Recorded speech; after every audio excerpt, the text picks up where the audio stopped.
Comment préserver ta voix? Comment éviter la fatigue vocale quand tu as besoin de parler sur une durée plus longue que celle que tu as l'habitude de pratiquer? Que ce soit une demi-heure de prise de parole, une heure pour présenter une réunion de projet, pour présenter ton projet personnel en tant qu'auto-entrepreneur, en tant qu'entrepreneur. Si pour toi, c'est la première fois que tu vas parler une journée durant ou plusieurs jours d'affilée, si tu es formateur, coach, conférencier, voici 4 astuces qui vont te permettre de préserver ta voix, de préserver ta santé vocale et surtout de garder une voix performante tout au long de ta présentation. Je suis Emmanuel, coach vocal, auteur du blog Votre voix au service de votre vie. Je pratique le métier de la voix en tant que chanteur depuis 20 ans. Je suis formateur depuis 15 ans dans le domaine de la prise de parole en public, en centre de formation, en business school. Et ce qui me passionne, c'est l'amitié que je peux transmettre pour la voix. Considérer la voix comme une alliée, comme une partenaire de travail, comme une amie également. Vraiment développer une relation privilégiée avec cet outil, cet organe vocal qui est l'occasion de transmettre tes compétences, tes valeurs, tes valeurs ajoutées également. Et ça passe par un travail, une découverte, une rencontre et quelquefois aussi une réconciliation avec ta voix. Je t'invite à t'abonner au mail privé quotidien que j'envoie 6 jours sur 7, qui sont comme un signal GPS envoyé à des centaines d'abonnés au quotidien.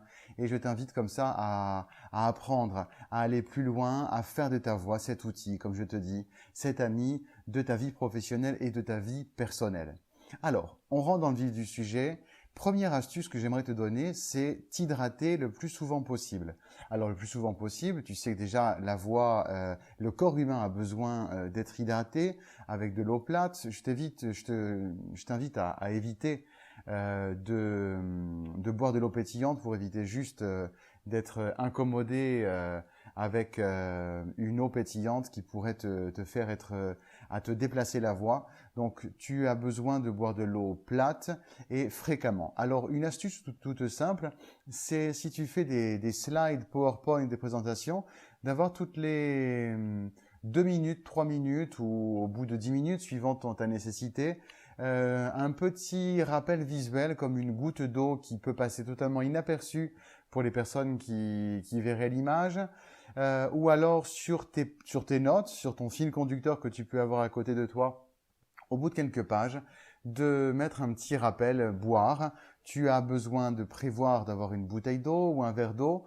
Alors quand tu fais en général sur un grand événement, les organisateurs vont avoir prévu d'avoir des petites bouteilles, mais prends toujours ta gourde ou de l'eau en tout cas, pour que tu prennes l'habitude d'hydrater ton corps et tes cordes vocales de façon évidemment indirecte.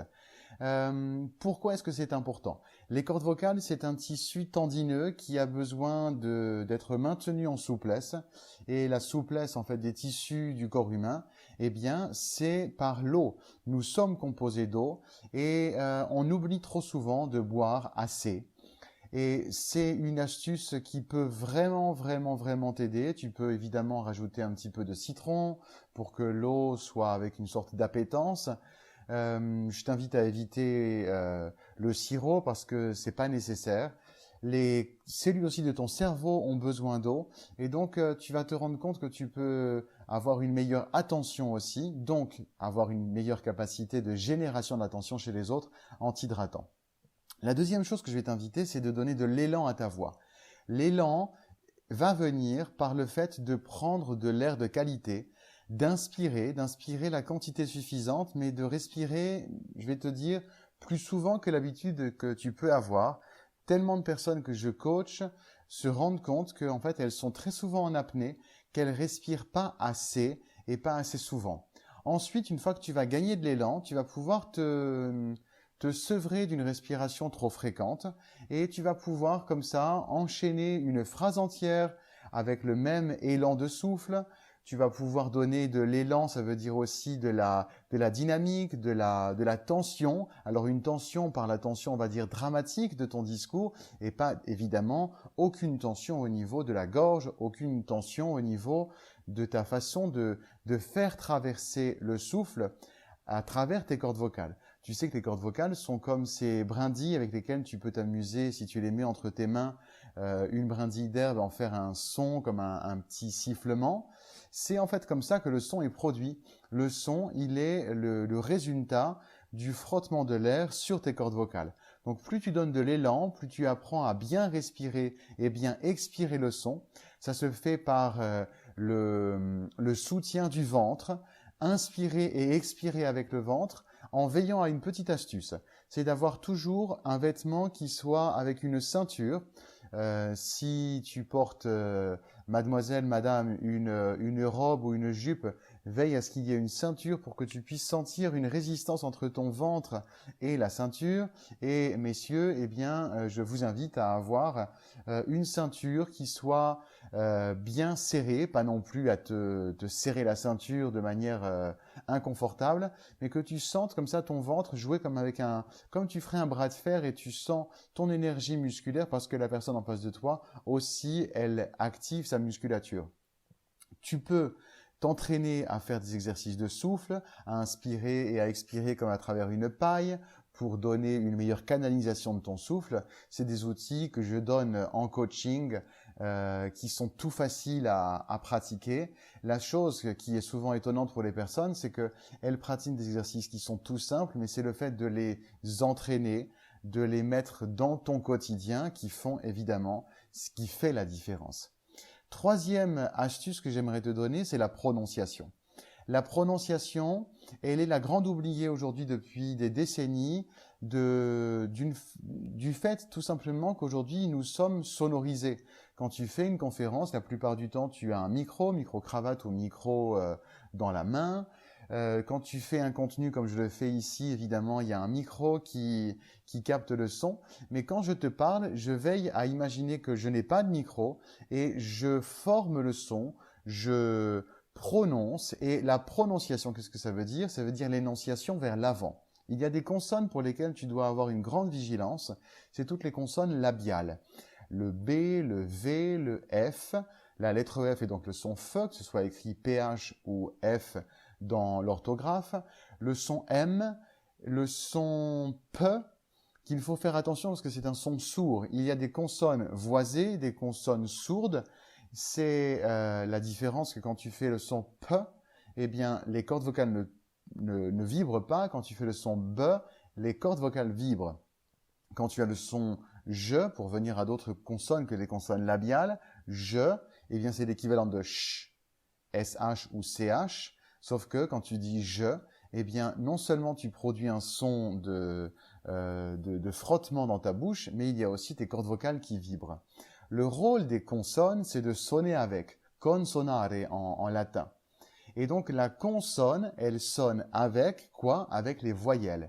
Les voyelles, tu vas aussi leur apporter beaucoup de son, beaucoup d'attention, beaucoup de soin en les formant. En travaillant un petit peu avant que tu prennes la parole, comme si tu mâchais un chewing-gum et tu vas te rendre compte qu'il faut activer la circulation sanguine dans l'ensemble du visage. Le visage au niveau du haut du visage pour que ce soit aussi et que tu offres aux gens qui te regardent un visage souriant, mais surtout de d'énoncer vers l'avant. Ça va être une économie vocale incroyable. Pourquoi? Parce que tu donnes une direction. Donc c'est aussi, ça corrobore à donner de l'élan que tu donnes avec ton souffle. Tu donnes comme ça de la formation, de la modélisation des sons que tu proposes, des sons qui sont évidemment des mots, qui sont des idées. Et ça donne de faire attention à ton élocution, ta prononciation. Plus, je fais toujours attention de parler plus de prononciation que d'articulation, parce que l'articulation est un petit peu comme trop statique, alors que quand tu as à l'esprit l'idée de prononcer, eh bien, tu donnes de l'élan et donc un mouvement qui est vers l'avant, c'est-à-dire vers les gens qui t'écoutent. Tu vas ainsi faciliter leur écoute, faciliter leur attention, faciliter leur intérêt et leur concentration sur le thème, sur le message que tu veux transmettre. Et évidemment, tu atteindras plus facilement la capacité de décision, la capacité d'action chez les personnes qui t'écoutent et à qui tu t'adresses. Enfin, la quatrième chose que j'aimerais te donner, qui est une astuce que tu vas voir est très facile à pratiquer, c'est de viser plus loin que là où tu t'adresses. C'est-à-dire d'imaginer que les gens qui t'écoutent, à qui tu parles, sont situés 2 fois plus loin que là où elles sont. Tu peux commencer par imaginer quand tu t'entraînes à envoyer le son 1 mètre plus loin, puis 2 mètres plus loin. Mais toi toujours avec le dos proche d'un mur pour que tu aies le plus grand espace devant toi dans la pièce où tu t'entraînes. Et ensuite, quand tu es en live en train de parler aux gens, eh bien, tu vas imaginer qu'ils sont juste 2 fois plus loin que toi. Quand tu es devant une salle qui est assez grande, tu vises le dernier rang de la salle et ensuite tu vises plus loin, c'est-à-dire tu vises au-delà du mur qui est devant toi. Évidemment, c'est comme une duperie de l'esprit parce que réellement, tu sais que les gens sont à tant de mètres que ça, ils n'ont pas bougé, t'es pas comme dans une sorte d'effet spécial dans un film. Mais tu vas te rendre compte que ça va donner à ta présence physique une autre vigilance, une autre énergie et tu vas faciliter l'écoute des personnes. J'ai envie de dire, je t'avais annoncé 4 astuces, je vais t'en donner une 5e, c'est de parler un peu plus lentement que ce que tu as l'habitude de faire. Pourquoi? Pour que tu facilites l'écoute des personnes. Tu facilites la prononciation des mots en ralentissant un petit peu et aussi tu facilites l'écoute notamment pour des mots techniques, pour les mots clés, les mots vraiment à caractéristiques scientifiques, à caractère plutôt tout simplement ton champ lexical spécialiste pour que les personnes qui t'écoutent aient l'occasion de réveiller leur écoute et puis aussi que ça facilite leur intégration des mots pour aussi les réveiller dans leur écoute. J'emploie souvent le mot écoute, mais c'est par choix parce que c'est pas exactement la même chose que l'entendement. L'écoute, c'est vraiment tu peux imaginer que l'attention, c'est comme un signal Wi-Fi et tu réactualises la connexion Wi-Fi avec les gens à chaque fois que tu formes mieux le son et à chaque fois que tu envoies le son avec plus de présence. Donc, tu as besoin de souligner les mots, de les accentuer également. La prononciation et l'accentuation sont évidemment intimement liées en veillant à chaque fois à créer comme une sorte de relief, comme le relief que tu vas créer sur ton slide de PowerPoint, que tu vas choisir tout simplement une police de caractère qui soit parlante, qui soit lisible, mais en même temps qui surprenne les gens. Eh bien, ta façon de prononcer, c'est comme une variante, une variation de police de caractère, de couleur, d'épaisseur, comme si c'était en gras, en italique, souligné. C'est ça l'art oratoire, l'art de la prise de parole, c'est jouer comme une interprète musicale avec la couleur des mots, avec son épaisseur, avec sa dynamique, avec son intensité. Tu as ici 4 façons d'économiser ta voix. Je répète, s'hydrater de la façon adéquate, donner de l'élan avec la respiration et le souffle, prononcer avec la bonne dynamique et la bonne musculature buccale et donc labiale, et enfin visualiser les gens plus loin.